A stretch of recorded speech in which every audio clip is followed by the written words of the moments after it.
Innal hamdalillah nahmaduhu wa nasta'inuhu wa nastaghfiruh wa na'udzu billahi min syururi anfusina wa min sayyiati a'malina may yahdihillahu fala mudilla lahu wa may yudlil fala hadiyalah.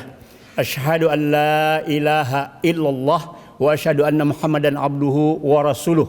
Allahumma shalli wa sallim ala nabiyyina Muhammadin wa ala alihi wa sahbihi ajma'in.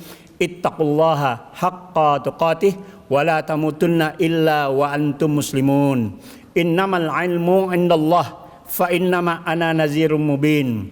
Faqala Allah Ta'ala fil Qur'anil Karim, a'udzu billahi minasy syaithanir rajim. Qul sadaqallah fattabi'u millata Ibrahim hanifa wa ma kana minal musyrikin. Jemaah Jumat yang insyaallah kita semua mendapatkan ampunan dan pertolongan dari Allah Subhanahu wa taala. Hendaklah kita senantiasa bersyukur atas nikmat yang telah kita terima. Kita takkan sanggup membalasnya, bahkan kita tak sanggup menghitung nikmat itu semuanya. Salawat dan salam semoga senantiasa tercurah kepada junjungan kita Nabi besar Muhammad sallallahu alaihi wasallam beserta keluarga beliau, para sahabatnya, tabi'in dan kita semua yang mau mengikuti apa yang telah beliau tunjukkan, beliau ajarkan. Ada dua nama manusia istimewa yang kita sebut di dalam salat kita, yakni kita bersalawat atas Nabi Muhammad sallallahu alaihi wasallam dan Nabi Ibrahim alaihissalam. Tentu kita ketahui akan keistimewaan keduanya, khususnya mendekati bulan Zulhijjah ini kita buka kembali petunjuk Allah dalam kisah Nabi Ibrahim alaihissalam. Al-Quran surah ketiga, surah Ali Imran ayat 95 sampai dengan 97. A'udzubillahi minasyaitonir rajim. Qul sadaqallah. Katakanlah benar segala firman Allah. Katakanlah benarlah apa Allah. Jadi kita harus membenarkan semua yang ada di dalam Al-Quran, semua yang difirmankan oleh Allah Subhanahu wa taala, kita yakini kebenarannya. Qul sadaqallah. Fattabi'u, maka ikuti oleh kamu millah. Millah itu cara hidup. Sesungguhnya millah itu adalah agama. Millata Ibrahim, cara hidup atau agama Ibrahim, hanifa, yang lurus. Wa ma kana minal musyrikin, ditekankan pada ujung ayat, dan dia bukanlah termasuk golongan orang musyrik. Maha benar Allah dalam segala firman-Nya. Siapakah yang lebih benar perkataannya selain dari Allah? Ibrahim adalah orang yang lurus. Allah menegaskan bahwa Ibrahim bukanlah orang musyrik. Betapa pentingnya penguatan tauhid supaya tidak tergelincir menjadi musyrik. Kita ketahui bahwa banyak kalangan mahasiswa menjadi pengikut orang yang mengaku dirinya Tuhan, orang yang mengaku dirinya sebagai malaikat, orang yang mengaku dirinya sebagai nabi, pengikut Lia Eden. Itu banyak dari kalangan mahasiswa, orang-orang intelektual yang mestinya menurut prasangka kita mereka tidak akan tergelincir menjadi orang musyrik. Namun kenyataan ternyata berbeda. Maka Allah tekankan bahwa Ibrahim wa ma kana minal musyrikin. Kita belajar bagaimana tentang Nabi Ibrahim. Ada 3 kaum yang dihadapi oleh Nabi Ibrahim. Yang pertama adalah kaum penyembah bintang. Yang kedua kaum penyembah berhala. Yang ketiga kaum penyembah manusia, menyembah makhluk. Jamaah yang insyaallah kita mendapatkan ampunan dan ridha dari Allah Subhanahu wa taala. Penyembah bintang, penduduk Karhai atau negeri Huran, menyembah bintang dan berhala. Dikisahkan bahwa Ibrahim berusaha mencari Tuhan yang sebenarnya. Dilihatnya bintang-bintang di langit malam, ketika hari mulai siang bintang itu tenggelam. Apa kata Ibrahim? Aku tidak suka kepada yang tenggelam. Selanjutnya ia melihat bulan yang terang dan lebih indah. Setelah itu meningkat, ia melihat matahari mempunyai cahaya lebih terang di antara benda-benda langit lainnya.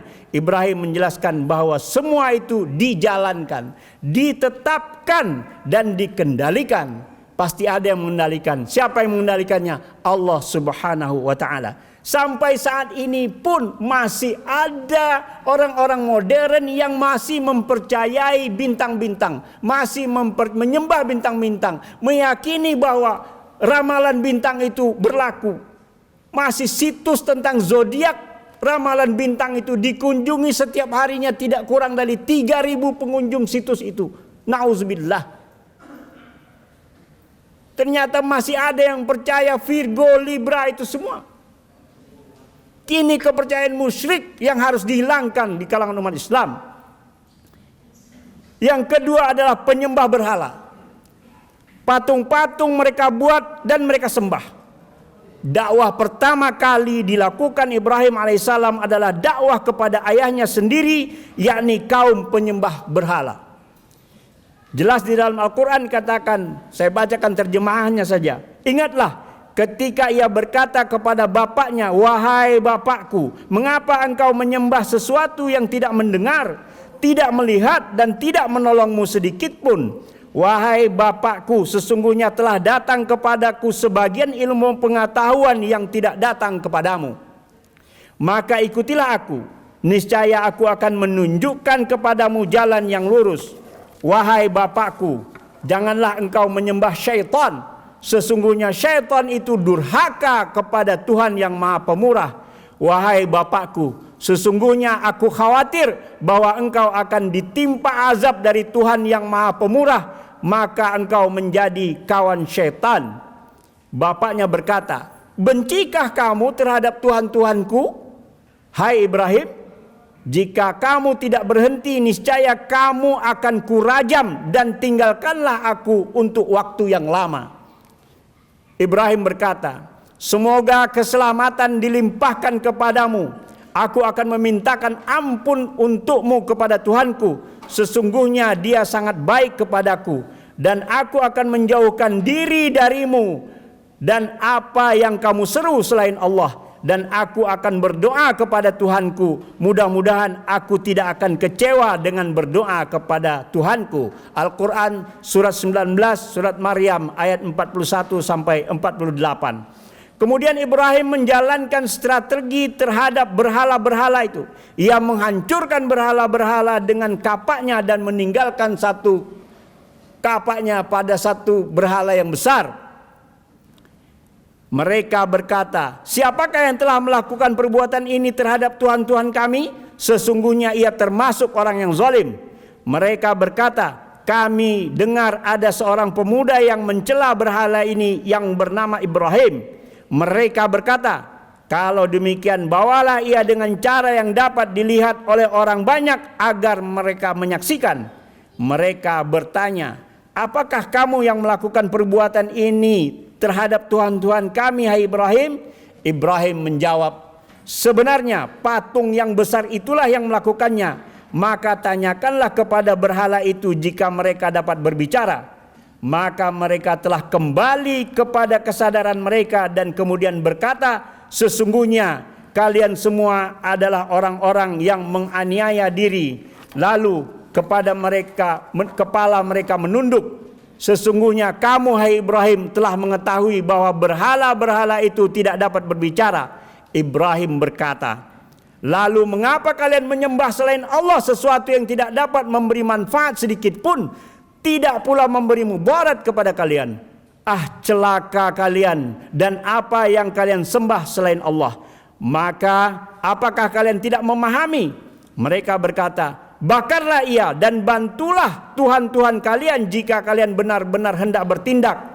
Kami berfirman, "Hai api, menjadi dinginlah dan menjadi keselamatanlah bagi Ibrahim." Maka kami menjadikan mereka orang-orang yang paling merugi. Al-Quran surah Al-Anbiya ayat 51 sampai 70. Mari kita periksa, apakah masih ada pemahaman berhala pada diri kita. Janganlah menganggap bahwa handphone, bahwa HP ini bisa mendatangkan rezeki, sehingga ketika HP ketinggalan kita harus berbalik. Ketika mau berdagang lupa HP. Ternyata sedemikian besar pengaruh handphone ini sekarang, sampai-sampai orang merasa ketika HP tertinggal, tinggal pula rezekinya. Sampai-sampai Anda merasa bahwa handphone itulah yang memberi ilmu. Nauzubillah, ilmu, innamal ilmu indallah. Sesungguhnya segala ilmu itu datang dari sisi Allah, bukan dari handphone. Setiap orang itu bisa menyerap ilmu dari manapun. Karena kecanggihan teknologi sekarang, alhamdulillah ada alat yang baik. Tapi dia tetap adalah sebagai alat. Jangan terlalu menggantungkan diri kepada alat. Cara dakwah Nabi Ibrahim sesuai dengan zamannya. Pelajaran ini menjelaskan dengan sangat mudah mengenai penyembah berhala. Bagi umat Islam sekarang mengikuti cara Nabi Muhammad rahmatan lil alamin. Toleransi yang santun, cerdas dan tegas terhadap agama lain. Umat Islam Indonesia yang santun, ramah dan berbudi luhur yang luhur, berbudi baik yang luhur. Yang ketiga adalah penyembahan manusia.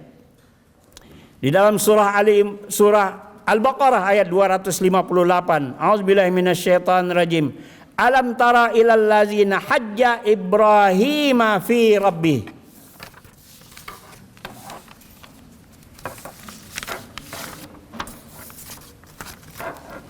Apakah kamu tidak memperhatikan orang yang mendebat Ibrahim tentang Tuhannya? Karena Allah telah memberikan kepada orang itu kekuasaan, pemerintahan. Ketika Ibrahim mengatakan, Tuhanku ialah yang menghidupkan dan mematikan. Orang itu berkata, saya dapat menghidupkan dan mematikan.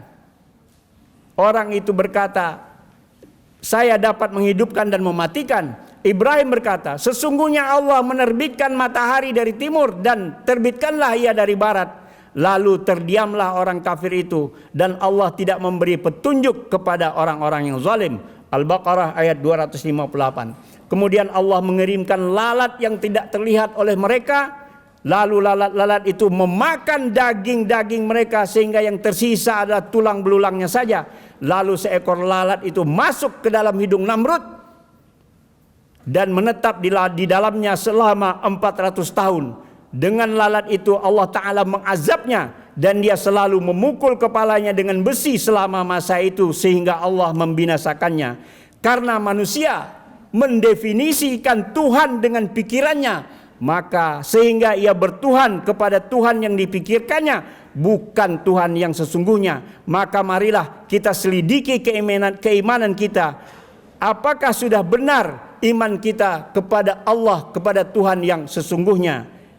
Kemudian ayat surat Ali Imran selanjutnya ayat 96.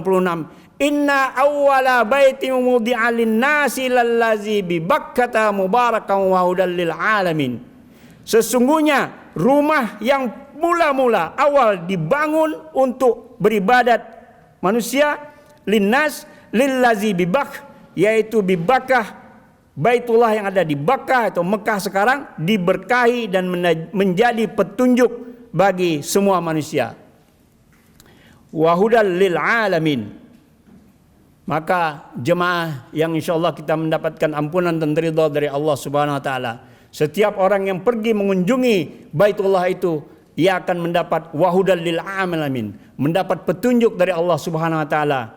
Tentu setiap yang datang ke sana akan membawa cerita yang berbeda-beda karena keperluan dirinya terhadap petunjuk Allah. Apa kekurangan dirinya akan diberi pelajaran oleh Allah Subhanahu wa taala.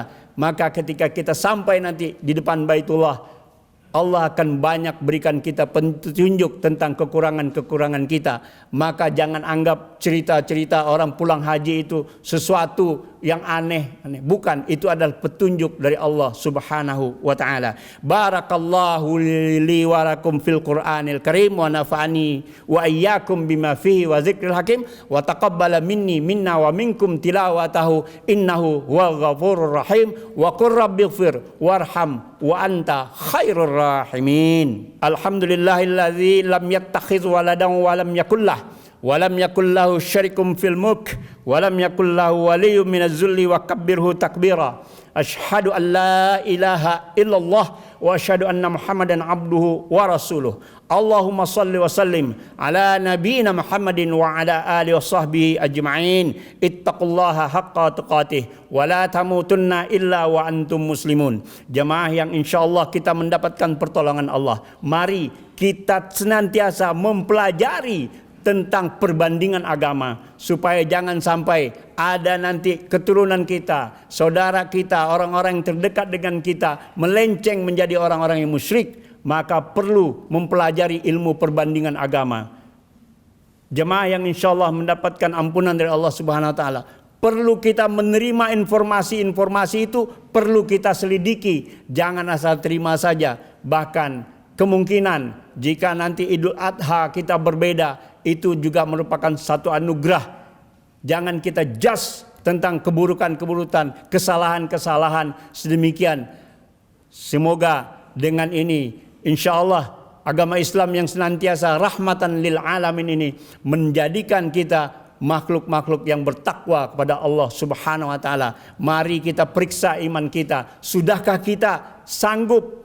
Sudahkah kita sanggupi semua panggilan Allah di dalam Al-Quran tentang ya ayyuhallazina amanu? Apakah itu ada 70 atau 80 atau 90? Kita periksa semua ayat yang dipanggil ya ayyuhallazina amanu. Kita periksa satu-satu. Kita jawab labbaik Allah, saya sudah sanggupin. Berapa persen yang sudah bisa kita tunaikan dari panggilan tersebut? Dan ada larangan ya ayyuhallazina amanu la. Hai orang-orang yang meninggal, yang beriman, jangan kamu katakan. Yang pertama panggilan orang beriman itulah la taqulu ra'ina. Jangan kamu berkatakan ra'ina. Artinya orang beriman itu harus berbicara hati-hati, tidak asal bicara. Maka berapa banyak panggilan Allah di dalam Al-Quran terhadap orang-orang beriman, ya ayyuhallazina amanu la, itu mesti kita camkan. Ada 27 ayat yang demikian. Kita pelajari satu-satu, insya Allah iman kita akan terpelihara. Innallaha wa malaikatahu yusholluna 'alan nabi ya ayyuhallazina amanu shallu 'alaihi wasallimu taslima. Allahumma fir lil mu'minina wal mu'minat, muslimina wal muslimat, al ahya'i minhum wal amwat.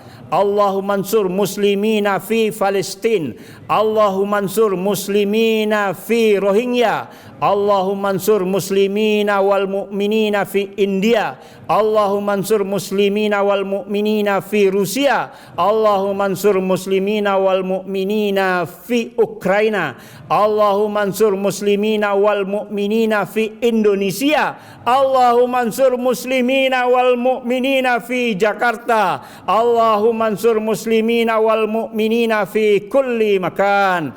Allahumma rabbi ighfir lana wa liwalidaina warhamhuma kama rabbayana shighara.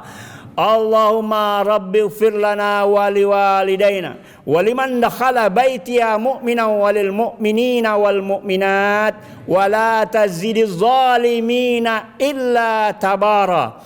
Allahumma rabbana hablana min azwajina wa zurriyatina qurrata a'yunin waj'alna lil muttaqina imama. Rabbana atmim lana nurana waghfir lana innaka ala kulli syai'in qadir. Rabbana atina min ladunka rahmah wa hayyi lana min amrina rasyadah. Rabbana atina fid dunya hasanah wa fil akhirati hasanah wa qina azabannar. Subhanaka rabbil izzati amma yasifun wa salamun alal mursalin walhamdulillahi rabbil alamin. Qimis shalah.